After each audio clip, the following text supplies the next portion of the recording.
পাকিস্তানের আকাশে যখন যুদ্ধের সাইরেন বেজে উঠেছিল তখন এক নারীর সাহসিকতা ইতিহাসের নতুন অধ্যায় রচনা করেছিল। ভারতের রাফাল যুদ্ধবিমান ধ্বংস করে দেশটির আকাশ রানী হিসেবে আত্মপ্রকাশ করেন এই নারী। নাম আয়েশা ফারুক। কে এই আয়েশা?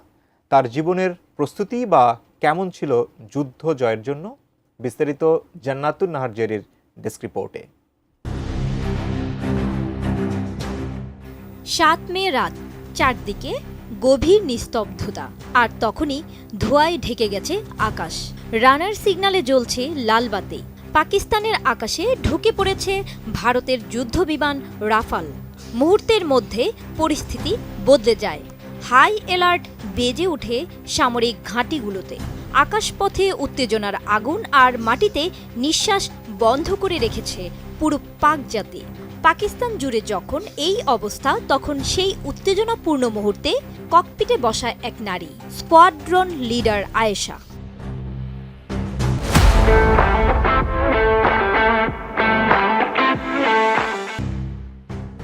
কথায় আছে, যে রাধে সে চুলো বাঁধে। স্কোয়াড্রন লিডার আয়েশা ঠান্ডা মাথায় চোখ রেখেছিলেন স্ক্রিনে। নিখুঁত নিশানা বেঁধে দিলেন কমান্ডো লক অন টার্গেট। মাত্র কয়েক সেকেন্ডের মধ্যে জেট-এনসি বিমানের আঘাতে ছিন্ন ভিন্ন হয়ে যায় ভারতীয় রাফাল যুদ্ধবিমানটি। রাফাল বিস্ফোরিত হয় মাঝ আকাশে। ভারতের $288 মিলিয়ন রাফালকে ধ্বংস করে গোটা দক্ষিণ এশিয়াকে চমকে দেন পাকিস্তানের এই নারী pilot Ayesha. BBC, new York Times থেকে শুরু করে খোদ রাফাল কর্মকর্তাও স্বীকার করেছেন রাফাল ভূপাতিত হয়েছে। আয়েশা সেই পাইলট, পাকিস্তানের ইতিহাসে প্রথম নারী যিনি সরাসরি শত্রু বিমানগুলো ভূপাতিত করেছেন।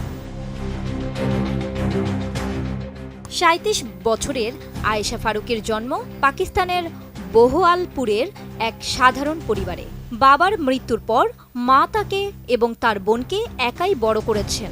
২০১৩ সালে তিনি পাকিস্তান বিমান বাহিনীতে প্রথম নারী ফাইটার পাইলট হিসেবে নিয়োগ পান।